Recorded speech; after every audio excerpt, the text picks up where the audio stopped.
മാറുന്ന സ്ത്രീത്വത്തിന് മാറ്റത്തിന്റെ പുത്തൻ കാഴ്ചകളുമായി എത്തുന്ന ലേഡീസ് അവറിന്റെ ഒരു പുതിയ എപ്പിസോഡിലേക്ക് എല്ലാ മാന്യ പ്രേക്ഷകർക്കും സ്വാഗതം.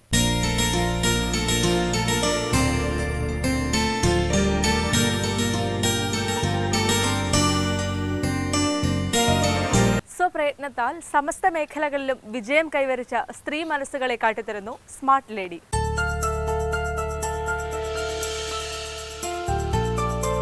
നമസ്കാരം, ഞാൻ Sreelakshmi Satheesh, campus route educational solutions private ലിമിറ്റഡിൻ്റെ എക്സിക്യൂട്ടീവ് ഡയറക്ടറാണ്. ഞങ്ങൾ രണ്ടുപേരാണ് ക്യാമ്പസ് റൂട്ടിൻ്റെ സാരഥികൾ അല്ലെങ്കിൽ ഡയറക്ടേഴ്സ്. ഞാനും എൻ്റെ ബ്രദർ ശ്രീരാജ് മേനോനും, അദ്ദേഹം മറ്റൊരു ചാനലിൻ്റെ എക്സിക്യൂട്ടീവ് ഡയറക്ടറാണ്. ഒപ്പം തന്നെ ഞങ്ങളുടെ കമ്പനിയുടെ മാനേജിംഗ് ഡയറക്ടറുമാണ്. നമ്മുടെ ക്യാമ്പസ് റൂട്ട് എന്ന് പറയുന്നത് ആക്ച്വലി ഒരു റൂട്ട് തന്നെയാണ്. ഒരാൾ എങ്ങോട്ടാണ്, ഒരു കുട്ടി +2 വിദ്യാഭ്യാസം കഴിഞ്ഞു കഴിഞ്ഞാൽ ഏത് റൂട്ടിലേക്കാണ് പോകേണ്ടത് എന്നുള്ളതിൻ്റെ ഒരു ക്ലിയർ പിക്ചർ അല്ലെങ്കിൽ ഒരു ഗൈഡൻസ് കൊടുക്കുന്ന ഒരു സ്ഥലം തന്നെയാണ് ക്യാമ്പസ് റൂട്ട്. ഇവിടെ ഓവർസീസ് എഡ്യൂക്കേഷൻ, പിന്നെ ഡൊമസ്റ്റിക് എഡ്യൂക്കേഷൻ തുടങ്ങി എല്ലാ സ്ഥലത്തേക്കുമുള്ള എല്ലാവിധ UG PG കോഴ്സുകൾ, ഡിപ്ലോമ കോഴ്സുകൾ ഒക്കെ നമ്മൾ പ്രൊവൈഡ് ചെയ്യുന്നുണ്ട്. മാത്രമല്ല, കേരളത്തിലെ എല്ലാ കോളേജുകളുമായിട്ട്, എല്ലാ എഞ്ചിനീയറിംഗ് കോളേജുമായിട്ട് തമിഴ്നാട്, മാംഗ്ലൂർ, പൂനെ തുടങ്ങിയ ഓൾമോസ്റ്റ് എല്ലാ സ്റ്റേറ്റുകളിലും ഞങ്ങൾക്ക് ടൈഅപ്സ് ഉണ്ട് എല്ലാ കോളേജുകളുമായിട്ടും. അതുകൊണ്ട് തന്നെ ഏറ്റവും കുറഞ്ഞ ചിലവിൽ നല്ല വിദ്യാഭ്യാസം കിട്ടുന്ന ക്യാമ്പസുകളാണ് ഞങ്ങൾ കുട്ടികൾക്ക് സെലക്ട് ചെയ്ത് കൊടുക്കാറുള്ളത്. അതിൽ തന്നെ ഇപ്പം MBAക്ക് കുറച്ച് കോഴ്സുകൾ വരുന്നത് പോലും ഫുൾ സ്കോളർഷിപ്പോടുകൂടി, ഹോസ്റ്റൽ ഫീസ് മാത്രം അടച്ച് എലിജിബിൾ ആയിട്ടുള്ള കുട്ടികൾക്ക് ഫുൾ സ്കോളർഷിപ്പോടുകൂടി പഠിക്കാൻ പറ്റുന്ന കോഴ്സുകളും കോളേജുകളും ഞങ്ങളുടെ അടുത്തുണ്ട്. പിന്നെ മാത്രമല്ല, ഇവിടെ ഞങ്ങൾ സ്റ്റുഡൻസ് കൗൺസിലിംഗ് നടത്തുന്നുണ്ട്. ഈ ഒരു അക്കാഡമിക് ഇയറിൽ മാത്രം നമുക്കൊരു 100 and above സ്റ്റുഡൻസ് പല കോഴ്സുകളിലായിട്ട് പോയിട്ടുണ്ട്. എൻജിനീയറിംഗ്, മെഡിസിൻ, പാരാമെഡിക്കൽ അങ്ങനെ തുടങ്ങി പല സംസ്ഥാനങ്ങളിലേക്കും പോയിട്ടുണ്ട്. ഇവരുടെയൊക്കെ ഡീറ്റെയിൽസ് ഞങ്ങളുടെ വെബ്സൈറ്റിൽ അവൈലബിളുമാണ്. ഞങ്ങൾ എഡ്യൂക്കേഷനുമായിട്ട് ബന്ധപ്പെട്ട് കുറച്ച് ഇവൻറ്റ്സ് സംഘടിപ്പിക്കാറുണ്ട്, ചില സെമിനാർസ് സംഘടിപ്പിക്കാറുണ്ട്. ആ സെമിനാറുകളിൽ വിദേശ വിദ്യാഭ്യാസവും സ്വദേശ വിദ്യാഭ്യാസവും താരതമ്യപ്പെടുത്തിയുള്ള പഠനങ്ങൾ, ചർച്ചകൾ ഒക്കെ വരാറുണ്ട്. അതിലൊത്തിരി കുട്ടികൾ നേരത്തെ അപ്പോയിൻമെൻറ്റ് ഫിക്സ് ചെയ്തിട്ടാണ് സീറ്റ് റിസർവ് ചെയ്യാറുള്ളത്. പിന്നെ ഞങ്ങൾ എഡ്യൂക്കേഷണൽ എക്സ്പോസ് കണ്ടക്ട് ചെയ്യാറുണ്ട്. അതുപോലെ തന്നെ അത് പല മീഡിയ, അതായത് ഹൈ ലെവൽ നിൽക്കുന്ന അല്ലെങ്കിൽ മുൻനിരയിൽ നിൽക്കുന്ന മീഡിയകളുമായിട്ട് ബന്ധപ്പെട്ടിട്ടാണ് ഞങ്ങൾ എഡ്യൂക്കേഷണൽ എക്സ്പോ ചെയ്യുന്നത്. ഈ വരുന്ന മാർച്ച്, ഏപ്രിൽ മാസങ്ങളിൽ കേരളത്തിലെ ഏതാനും ജില്ലകളിൽ നമ്മൾ ഇപ്പോൾ എഡ്യൂക്കേഷണൽ ഫെസ്റ്റ് നടത്തണം എന്ന് വിചാരിക്കുന്നുണ്ട്. അതിനും ഈ പറഞ്ഞ പോലെ കുട്ടികൾക്ക് വന്ന് ഒരു കുടക്കീഴിൽ തന്നെ എല്ലാ കോളേജുകളുടെയും ഡീറ്റെയിൽസ്, കോഴ്സുകളുടെ ഡീറ്റെയിൽസൊക്കെ അവർക്ക് ഡയറക്റ്റ് വേണമെങ്കിൽ അഡ്മിഷൻ വരെ അവിടുന്ന് എടുക്കാൻ പറ്റുന്ന ഒരു സംരംഭമായിട്ടാണ് ഞങ്ങളതിനെ പ്ലാൻ ചെയ്തിരിക്കുന്നത്. നമ്മുടെ നാട്ടിലെ വിദ്യാഭ്യാസം വളരെ ചിലവേറിയതാണ്. എസ്പെഷ്യലി മെഡിക്കൽ വിദ്യാഭ്യാസം എന്ന് പറയുന്നത് ക്യാപിറ്റേഷൻ ഇല്ല എന്ന് പറയുമ്പോൾ പോലും ക്യാപിറ്റേഷൻ തന്നെ മറ്റു പല പേരുകളിൽ എല്ലാ കോളേജുകളും വാങ്ങുന്നുണ്ട്. പിന്നെ മാനേജ്മെൻറ്റ് സീറ്റാണെങ്കിലും ഫീസ് വളരെ കൂടുതലാണ്. അതിൻ്റെ കൂടെ തന്നെയാണ് ഇപ്പം നീറ്റ് വന്നിട്ടുള്ളത്. അപ്പോൾ നീറ്റിൻ്റെ വന്നതുകൊണ്ട് തന്നെ നീറ്റിൻ്റെ 50%, 50% സ്കോറുള്ള കുട്ടിക്ക് മാത്രമേ ഈവൻ മാനേജ്മെൻറ്റ് സീറ്റിൽ പോലും കിട്ടുള്ളൂ.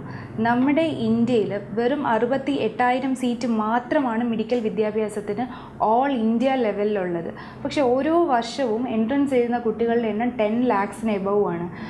അത് മാത്രമല്ല, ഈ 10 ലക്ഷം കുട്ടികൾ ഈ വർഷം എക്സാം എഴുതിയിട്ടുണ്ടെങ്കിൽ അതിൽ 8 ലക്ഷം കുട്ടികളും എലിജിബിളാണ് ഹയർ സ്റ്റഡീസ് ഫോർ മെഡിസിന്. പക്ഷേ ഈ 8 ലക്ഷം കുട്ടികളെയും അക്കോമഡേറ്റ് ചെയ്യാൻ ഇന്ത്യയിൽ സീറ്റില്ല. അങ്ങനെ വരുമ്പോൾ ബാക്കിയുള്ള കുട്ടികൾ ഏത് കോഴ്സ് തിരഞ്ഞെടുക്കുമെന്നുള്ള ആശങ്ക എല്ലാ കുട്ടികൾക്കും ഉണ്ടാകാറുണ്ട്. ഇപ്രാവശ്യത്തെ നീറ്റിൻ്റെ റിസൾട്ടും നീറ്റിൻ്റെ എക്സാം ഷെഡ്യൂളും എല്ലാം കൊണ്ട് പല കുട്ടികൾ, ഇന്നൊരു ഏകദേശം 5-6 ലക്ഷത്തോളം കുട്ടികൾ യാതൊരു വിധത്തിൽ അഡ്മിഷനും കിട്ടാതെ റിപ്പീറ്റിന് പോയിട്ട് അനാവശ്യമായി കാശ് ചിലവാക്കുന്ന ഒരവസ്ഥയും നമ്മൾ കാണുന്നുണ്ട്. ഇതിനൊക്കെ ഒരു സൊല്യൂഷനായിട്ട് ഒരു ഗൈഡൻസും നമ്മൾ ഇവിടെ കൊടുക്കുന്നുണ്ട്. ഞങ്ങളെ തേടി വരുന്ന കുട്ടികളെ മാക്സിമം ഞങ്ങൾ ഈ പറഞ്ഞ പോലെ ഗൈഡൻസ് കൊടുത്തിട്ട് കുട്ടികൾക്ക് കാര്യങ്ങൾ പാരൻസിനും പറഞ്ഞു കൊടുക്കാറുണ്ട്. അതിൽ ഞങ്ങളുടെ അടുത്തെത്തുന്ന കുട്ടികളെ മാത്രമേ ഞങ്ങൾക്ക് കൺവിൻസ് ചെയ്യാൻ പറ്റുള്ളൂ. ഒരുപക്ഷെ പിന്നെ ഞങ്ങളുടെ ഫേസ്ബുക്ക് പേജ് ഉണ്ട്, എൻ്റെ പേഴ്സണൽ അക്കൗണ്ട് ഉണ്ട്. ആ അക്കൗണ്ടിൽ കൂടിയാണ് കുറേ എൻട്രീസ് ഇങ്ങനെ അല്ലെങ്കിൽ എൻക്വയറീസ് വരാറുള്ളത്. ഈ എല്ലാ മീഡിയകൾ കൂടി ഞങ്ങളുടെ ഓഫീസിൽ വിളിച്ചിട്ടാണെങ്കിലും എന്നെയോ ബ്രദറിനെയോ പേഴ്സണലി വിളിച്ചിട്ടാണെങ്കിലും എങ്ങനെയാണെന്നുണ്ടെങ്കിലും ഞങ്ങളെ സമീപിക്കുന്ന കുട്ടികൾക്ക് ഞങ്ങൾ ഒരു സാമൂഹ്യ പ്രതിബദ്ധതയോടെ തന്നെ ഞങ്ങൾ കാര്യങ്ങൾ പറഞ്ഞ് മനസ്സിലാക്കി കൊടുക്കാറുണ്ട്. അതിനൊന്നും ഞങ്ങൾ യാതൊരു ഫീസും ഈടാക്കാറേ ഇല്ല. അതൊക്കെ എന്നാൽ ഫ്രീ ഓഫ് കോസ്റ്റ് തന്നെ ചെയ്ത് കൊടുക്കുന്നതാണ്. വിദ്യാഭ്യാസം എന്ന് പറയുന്നത് എപ്പോഴും നമ്മൾ ഒരു ബിസിനസ്സായി മാറിക്കൊണ്ടിരിക്കുന്ന ഈ ഒരു സാഹചര്യത്തിൽ ബിസിനസ്സിനും അപ്പുറത്തേക്ക് പുതിയ തലമുറയെ വാർത്തെടുക്കാനുള്ള റെസ്പോൺസിബിലിറ്റി കൂടെ ഞാനൊരു അധ്യാപികയായതുകൊണ്ടും എനിക്കുണ്ടെന്ന് വിശ്വസിക്കുന്ന ആളാണ് ഞാൻ. അതുകൊണ്ട് തന്നെ എൻ്റെ ഈ ഒരു പ്രൊഫഷനിൽ എല്ലാവിധ എത്തിക്സും എപ്പോഴും ഫോളോ ചെയ്യുന്ന ഒരാളാണ് ഞാൻ ബേസിക്കലി ഒരു അധ്യാപികയാണ്. കെമിസ്ട്രിയാണ് എൻ്റെ സബ്ജക്റ്റ്. ഹയർ സെക്കൻഡറി സ്റ്റുഡൻസിനെയാണ് ഞാൻ പഠിപ്പിച്ചുകൊണ്ടിരുന്നത്. അപ്പോൾ ഈ ഹയർ സെക്കൻഡറി കഴിഞ്ഞ് ഉള്ള കുട്ടികൾക്ക് വേണ്ടിയിട്ട് ഒരു കരിയർ ഗൈഡൻസ് എൻ്റെ അറിവ് കൊണ്ട് ഞാൻ പഠിപ്പിച്ചിരുന്ന സ്കൂളിൽ സ്റ്റാർട്ട് ചെയ്തുകൊണ്ട് ആദ്യം തുടങ്ങി. പിന്നെ അത് കഴിഞ്ഞ് ഞാൻ സൈക്കോളജി PG ജോയിൻ ചെയ്യുന്ന സമയത്താണ് എനിക്ക് സെൻട്രൽ ജയിലിലൊരു ക്ലാസ്സിനുള്ളൊരു ഓപ്പർച്യൂണിറ്റി കിട്ടുന്നത്. അന്നേരം എനിക്ക് മനസ്സിലായി ഒരു പക്ഷേ ടീച്ചിങ്ങിനേക്കാൾ എനിക്ക് യോജിക്കുന്ന ഒരു മേഖല എന്ന് പറയുന്നത് കൗൺസിലിംഗ് അല്ലെങ്കിൽ മോട്ടിവേഷണൽ ട്രെയിനിങ് ആണെന്നാണ്.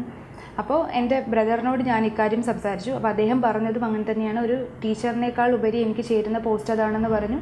അങ്ങനെ എൻ്റെ ബ്രദറിൻ്റെ എല്ലാവിധ സപ്പോർട്ടും കൊണ്ട് ഞാനിത് സ്റ്റാർട്ട് ചെയ്തു. ഇന്നും അദ്ദേഹത്തിൻ്റെ ഗൈഡൻസിൽ ഇത് വളരെ നന്നായി മുന്നോട്ട് പോയിക്കൊണ്ടേയിരിക്കുന്നു. ഞാൻ ക്ലാസ് എടുക്കുമ്പോൾ ഞാൻ ഒരിക്കലും കുട്ടികളെ ഇരുത്തിയിട്ട് അഡ്വൈസ് ചെയ്യല്ല ചെയ്യുന്നത്. അത് ചെയ്യാൻ പാടില്ല, ഇത് ചെയ്യാൻ പാടില്ല എന്ന് പറഞ്ഞ് ഒരിക്കലും ഞാൻ എൻ്റെ സ്റ്റുഡൻസിനെ ഞാൻ ഉപദേശിക്കുകയല്ല ചെയ്യുന്നത്. എപ്പോഴും ഞാൻ ചെയ്യുന്നത് ചെറിയ കഥകളും കവിതകളും കൊണ്ട് അവർക്ക് വേണ്ട മോട്ടിവേഷന് വേണ്ട കാര്യങ്ങൾ, അവരുടെ ആത്മവിശ്വാസം വളർത്താൻ വേണ്ടി ഞാൻ പറഞ്ഞു കൊടുക്കുകയാണ് ചെയ്യുന്നത്. അതുകൊണ്ട് തന്നെ ഒരിക്കലും ഒരു ഉപദേശ ക്ലാസ്സായിട്ട് ഞാൻ അറ്റൻഡ് ചെയ്തിട്ടുള്ള ഉപദേശ ക്ലാസ്സുകളായിട്ട് എൻ്റെ ക്ലാസ്സുകൾ മാറിയിട്ടില്ല എന്നാണ് എൻ്റെ ഒരു വിശ്വാസം. ഞാൻ എടുത്ത ക്ലാസ്സുകളിൽ 80% സ്റ്റുഡൻസും അവരുടെ ചില ആകുലതകളൊക്കെ മാറി എന്നെ വിളിച്ച് പറയാറുണ്ട്.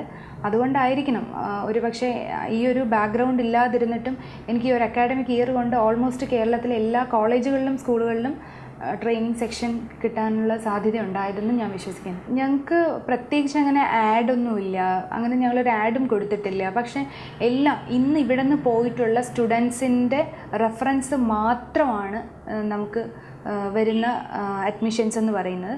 കാരണം ഞങ്ങൾ കൊടുക്കുന്ന സർവീസ് അങ്ങനെ ആയതുകൊണ്ട് തന്നെ ഇപ്പോൾ ഞങ്ങൾ അഡ്മിഷൻ സ്റ്റാർട്ട് ചെയ്യുന്ന സമയത്തുള്ള ഞങ്ങളുടെ 3 ക്ലയൻസ് എന്ന് പറയുന്നത് ഒരു ശ്രീദേവി ഉണ്ണി എന്ന് പറഞ്ഞിട്ട് ഒരു മാഡമുണ്ട്, പിന്നെ അതുപോലെ മിനി രാജീവ് എന്ന് പറഞ്ഞിട്ടൊരു ഫാമിലി ഉണ്ട്, അതുപോലെ ആശാ സഹദേവ് എന്ന് പറഞ്ഞിട്ടൊരു ഫാമിലി ഉണ്ട്. ഇവരാണ് ഞങ്ങളുടെ ആദ്യത്തെ സ്റ്റുഡൻസ്. ഇന്നും ഞങ്ങളുടെ ക്യാമ്പസ് സ്റ്റുഡൻറ്റ് ഏത് കാര്യത്തിനും എപ്പോഴും ഞങ്ങളുടെ ഒരു ബാക്ക് ബോണായിട്ട് ഞങ്ങളുടെ സഹോദരങ്ങളായിട്ട് തന്നെ പറയാം. ഒരിക്കലും ഞങ്ങളുടെ ക്ലയൻസ് അല്ല, സഹോദരങ്ങളായിട്ട് നിൽക്കുന്നത് ഇവർ 3 പേരുമാണ്. അപ്പോൾ അതുപോലെയാണ് എല്ലാ പാരൻസും, ഈ 100 കുട്ടികളുടെ പാരൻസും അതുപോലെ തന്നെയാണ്. ഞങ്ങളിടയ്ക്ക് ഫാമിലി ഗെറ്റ് ടുഗദേഴ്സ് സംഘടിപ്പിക്കാറുണ്ട്. ഞങ്ങൾ ഈ പറഞ്ഞ പാരൻസുമായിട്ട് കൂടാറുണ്ട്. ഇതൊക്കെ ഞങ്ങളുടെ കരിയർ ഗ്രാഫിനെ വളരെയധികം ഉയർത്തിയിട്ടുണ്ട്. പിന്നെ ഇവിടെ കൗൺസിലിങ്ങിന് വന്നു പോകുന്ന കുട്ടികളോ അല്ലെങ്കിൽ ആ കുട്ടികളുടെ പാരൻസിനെയോ ഞങ്ങൾക്ക് ഇതുവരെ നഷ്ടപ്പെട്ടിട്ടില്ല. അവരുടെ കയ്യിൽ നിന്ന് റെഫറൻസുകൾ കിട്ടുന്നതല്ലാതെ ഒരു പാരൻറ്റും ഞങ്ങളിൽ നിന്ന് ഇതുവരെ വിഡ്രോ ചെയ്ത് പോയിട്ടില്ല. ക്യാമ്പസ് റൂട്ട് തുടങ്ങുന്ന സമയത്ത് ഇത് ശരിക്കും പറഞ്ഞാൽ ഒരു സഡൻ ആയിട്ടുണ്ടായിട്ടുള്ള എൻ്റെ ഒരു ആഗ്രഹമായിരുന്നു. അതൊരിക്കലും പോസിബിൾ ആകുമോ എന്ന് വിചാരിച്ച് തുടങ്ങിയതല്ല, എൻ്റെ ഒരു ഇഷ്ടമായിരുന്നു എനിക്കിങ്ങനെ ഒരു സ്ഥാപനം വേണമെന്നുള്ളത്. അപ്പോൾ ഒരു അധ്യാപനം ചെയ്തുകൊണ്ടിരിക്കുന്നു അല്ലെങ്കിൽ ഇങ്ങനെ ഒരു ട്രെയിനർ ആയിക്കൊണ്ടിരിക്കുന്നു എന്നുള്ളത് കൊണ്ട് തന്നെ എനിക്കങ്ങനെ ഒരു സ്ഥിര വരുമാനം കിട്ടുമോ എന്നുള്ളത് എൻ്റെ ഫാമിലിയിൽ വളരെ ഒരു നോട്ടീസ്ഡ് ആയിട്ടുള്ളൊരു ക്വസ്റ്റ്യൻ ആയിരുന്നു. പക്ഷേ എൻ്റെ ഏട്ടൻ എൻ്റെ ബ്രദർ ശ്രീരാജ് മേനോൻ പറഞ്ഞു, you don't worry, go ahead. അങ്ങനെ തുടങ്ങിയതാണ്. ഇന്നും ഈ നിമിഷം വരെയും ഞാനൊരു ഫ്ലോപ്പാണ് അല്ലെങ്കിൽ ഞാൻ വിചാരിച്ച സ്ഥലത്ത് എത്തിപ്പെട്ടിട്ടില്ല എന്ന് എനിക്ക് തോന്നുന്നില്ല. ഞാൻ വിചാരിച്ചതിനേക്കാൾ വേഗത്തിൽ തന്നെ ക്യാമ്പസ് റൂട്ട് റീച്ച് ചെയ്യുന്നുണ്ട് സ്റ്റുഡൻസിനിടയ്ക്ക് എന്നതാണ് എൻ്റെ ഏക ആശ്വാസം. ക്യാമ്പസ് റൂട്ടിൻ്റെ ഫ്യൂച്ചർ പ്ലാൻസ് എന്ന് പറയുന്നത് നമ്മളിപ്പോൾ ചെയ്തുകൊണ്ടിരിക്കുന്നത് ഈ ഒരു റൂഫിന് അകത്ത് തന്നെ കോഴ്സുകൾ, കോളേജുകൾ, കുട്ടികൾ കരിയർ ഗൈഡൻസ്. ഇപ്പം ഞങ്ങളൊരു ജോബ് പോർട്ടൽ ഞങ്ങൾ ഓപ്പൺ ചെയ്തിട്ടുണ്ട്. ഇവിടെ പഠിക്കുന്ന കുട്ടികൾക്ക് മാത്രമല്ല, ഇവരുടെ ഫ്രണ്ട്സിനും പഠിച്ചിറങ്ങിയ കുട്ടികൾക്കും ഒക്കെ പല ടെലികോം, IT എല്ലാ സ്ഥലങ്ങളിലേക്കും, ഈവൻ മാർക്കറ്റിംഗ് തുടങ്ങിയ എല്ലാ മേഖലകളിലേക്കുമുള്ള ജോബും കൂടി നമ്മളിപ്പം ജസ്റ്റ് സ്റ്റാർട്ട് ചെയ്തിട്ടുണ്ട്. പിന്നെ ഉള്ളൊരു ഇത് നോക്കുന്നത് ഇപ്പോൾ നമ്മൾ ഇവൻറ്റ്സാണ് നമ്മളിപ്പോൾ നോക്കുന്നത്. എഡ്യൂക്കേഷനുമായി ബന്ധപ്പെട്ട് മുൻനിര നിൽക്കുന്ന മീഡിയ, പത്രങ്ങൾ, ചാനൽസ് ഇവരുമായിട്ടൊക്കെ അസോസിയേറ്റ് ചെയ്തിട്ട് നമ്മൾ എഡ്യൂക്കേഷണൽ എക്സ്പോസ് കണ്ടക്ട് ചെയ്യുന്നുണ്ട്. ആ എഡ്യൂക്കേഷൻ എക്സ്പോസിലൂടെ കുട്ടികൾക്ക് മാക്സിമം കോഴ്സുകളെക്കുറിച്ച് അറിയാനും അതുപോലെ തന്നെ കോളേജുകളെ അടുത്ത് പരിചയപ്പെടാനും അന്നേരം തന്നെ സ്പോട്ട് അഡ്മിഷൻസ് നടത്താനുമുള്ള സൗകര്യങ്ങൾ ഒരുക്കിക്കൊണ്ടുള്ള വളരെ വിപുലമായിട്ടുള്ള, അത് കേരളത്തിലെ ഒട്ടുമുക്കാൽ ജില്ലകളിലും നടത്തണം എന്നുള്ളൊരു പ്ലാനിങ്ങിലാണ് ഇപ്പോൾ ഉള്ളത്. അതാണ് ക്യാമ്പസ് റൂട്ടിൻ്റെ ഈ ഒരു മാർച്ച് ഏപ്രിലിൽ വരുന്ന ഒരു ബിഗ് പ്രോജക്റ്റ്. കരിയർ ഗൈഡൻസ് കൊടുക്കാത്ത കുട്ടികൾക്കായിട്ടുള്ള ഒരു ഉപദേശമല്ല, എല്ലാ വിദ്യാർത്ഥികൾക്കുമുള്ള ഒരൊറ്റ ഉപദേശം എന്ന് പറയുന്നത് നമുക്ക് ഒരുപാട് പഠിക്കാൻ പറ്റും, പക്ഷേ അങ്ങനെ പഠിച്ചിട്ട് എന്തെങ്കിലും ഗുണമുണ്ടോ എന്നുള്ളത് നമ്മളൊന്ന് ചിന്തിക്കുക. അറിവ് വർദ്ധിപ്പിക്കാൻ വേണ്ടിയിട്ടല്ല, നമ്മുടെ ജീവിതം പടുത്തുയർത്താനും കൂടി ആകണം നമ്മുടെ പഠനം.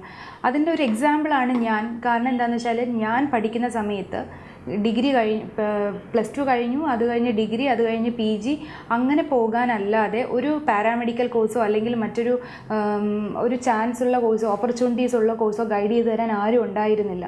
പക്ഷെ ഞാൻ എന്നിൽ തന്നെ, അല്ലെങ്കിൽ എനിക്കൊരു ബ്രദർ ഉള്ളതുകൊണ്ട്, ആ ബ്രദറിൻ്റെ സപ്പോർട്ട് ഉള്ളതുകൊണ്ട് എനിക്ക് ഇങ്ങനെ എൻ്റെ കാലിൽ നിൽക്കാനുള്ള ഒരു മേഖല തിരഞ്ഞെടുക്കാൻ പറ്റി. അതുപോലെ എല്ലാ കുട്ടികൾക്കും തിരഞ്ഞെടുക്കാൻ പറ്റണം, എസ്പെഷ്യലി ഗേൾസ്.